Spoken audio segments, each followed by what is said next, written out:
Al pie del tiempo con Socorro Díaz. A tiempo, al pie del tiempo, Socorro Díaz, ¿cómo estás? Vamos, Adriana, en enfoque y al pie del tiempo. Sí, señora. Bueno, como toda la información, o casi toda, nos tiene con el alma en un hilo, como decían las abuelitas, quiero empezar por hablar, más bien quiero hablar hoy de aquellos a quienes les ha ido bien con el desastre o la cadena de desastres que hemos estado viviendo en los últimos años y en los últimos meses, semanas y días. Perdón por el humor negro, pero están equivocados y equivocadas quienes piensen que las epidemias que cobran billones de vidas y las guerras que causan terrible dolor, sangre, muertes, destrucción a los seres humanos, dañan a todos los integrantes de la especie. No, hay personas y grupos a quienes las epidemias y las guerras dan alegrías, sobre todo porque les dan ganancias y dinero que pueden acumular en mayor volumen. Empezaré por los dos grandes sectores de la economía mundial, que son los más poderosos y son los que mayores beneficios han recibido en los últimos tiempos.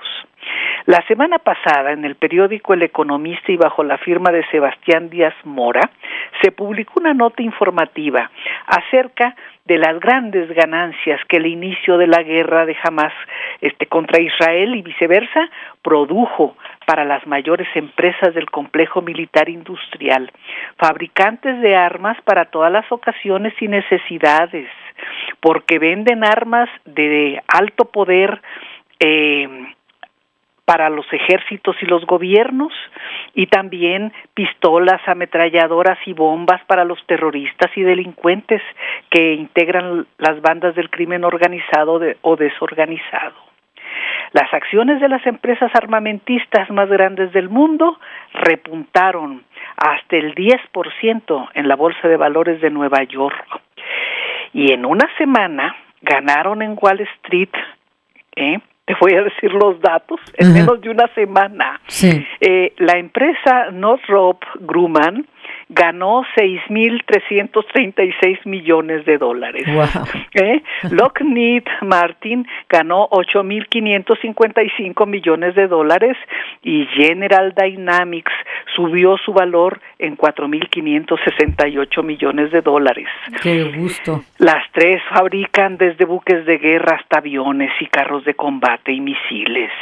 Pero las empresas europeas también obtuvieron muchos millones en las bolsas de Inglaterra y de Alemania. Con esta guerra cruel, sangrienta, inhumana, está pasando lo mismo que ocurrió al inicio de la guerra en Ucrania desatada por la invasión de Rusia. Entre las dos guerras, las empresas armamentistas de los países occidentales obtuvieron desde principios de 2022 más de $500,000 millones en un año, según el Instituto Internacional de Estudios para la Paz de Estocolmo. Ganan mucho dinero, tanto que hace que algunos se olviden del dolor que debe causar que con un solo ataque, con las bombas que fabrican, ataque contra un hospital de Gaza, mueran más de 500 personas enfermas o refugiadas ahí. Esta información la publicaron todos los medios de comunicación internacionales, empezando por el New York Times. Uh-huh. Las otras grandes ganadoras de la cadena de desastres que nos ha tocado vivir y hasta ahora sobrevivir son las empresas farmacéuticas, el segundo grupo de transnacionales más rico después de los fabricantes de armas. Los millones de dólares obtenidos con la invención, distribución y aplicación de las vacunas contra el coronavirus alcanzan montos impresionantes. De acuerdo con la información difundida en el primer trimestre del año pasado, las grandes empresas farmacéuticas obtuvieron durante 2021 y principios de 2022 un aumento del 40% de sus ganancias, equivalentes a alrededor de $270,000 millones. La empresa que más ganó fue Moderna, que acumuló un incremento de $126,300 millones, seguida por Biotech, AstraZeneca, Johnson & Johnson, Pfizer y Novavax. En el caso de Pfizer, 2022 fue un año en que su crecimiento se multiplicó gracias a que su vacuna ganó el 70% de los mercados de Estados Unidos y Europa, y su antiviral Paxlovid es la píldora de primera elección para tratar los síntomas del COVID, que como todas las enfermedades virales, o se tratan en los primeros 3 días o se complican hasta la eternidad. Las empresas farmacéuticas han ganado todo esto, pese a que vacunarse protege, pero no por completo, y que el antiviral tiene efectos secundarios para muchas personas. De todas formas, estas son las dos grandes grupos de empresas ganadoras de los desastres colectivos. Pero infortunadamente, las ganancias de algunos no tendrán ningún efecto positivo sobre el conjunto social. Hasta ahora, la mayor parte de los pronósticos económicos para el próximo año son pesimistas. Porque así hay 2 factores que están presentes en lo que se pronostica como una mala expectativa económica. Por una parte, están las políticas de bajo crecimiento de los países occidentales, y por otra, la inesperada desaceleración de la economía de China. En ese país gigantesco que ha asombrado por su dinámico comercio internacional y por sus inversiones en prácticamente todos los continentes, el crecimiento y la inversión ha disminuido.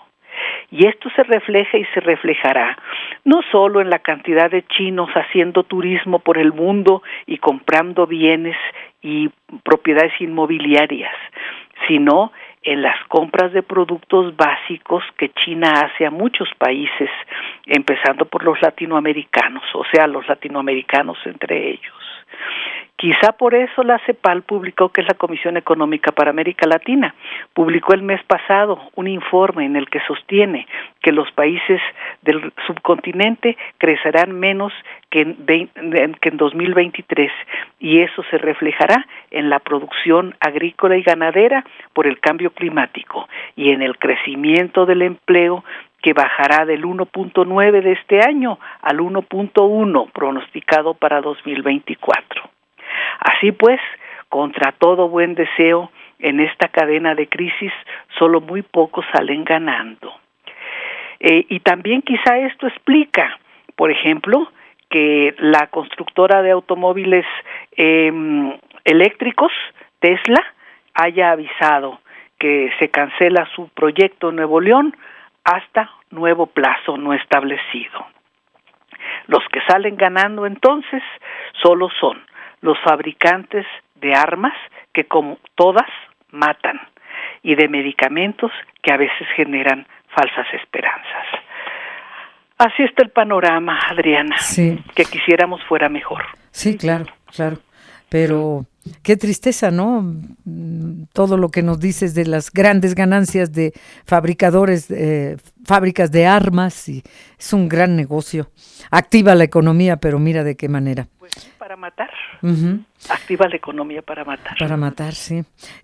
Pues gracias, querida Socorro Díaz, al pie del tiempo. Hasta la próxima semana. Gracias, Adrián. Un abrazo. Igualmente. Hasta gracias. luego. Hasta luego. Gracias a Francisco Julián Martínez Maldonado, que dice... eso ya lo habíamos comentado, ¿verdad? Ya. Era su opinión sobre que el presidente le da dinero a todo mundo, menos a donde debe. Exactamente. Así es. Pues gracias de nuevo, Francisco. Vamos a una pausa a la 1:43 tiempo del centro de México. Tenemos la entrevista con Irene Posadas, directora de Relaciones Públicas de FUCAM, la Fundación contra el Cáncer de Mama.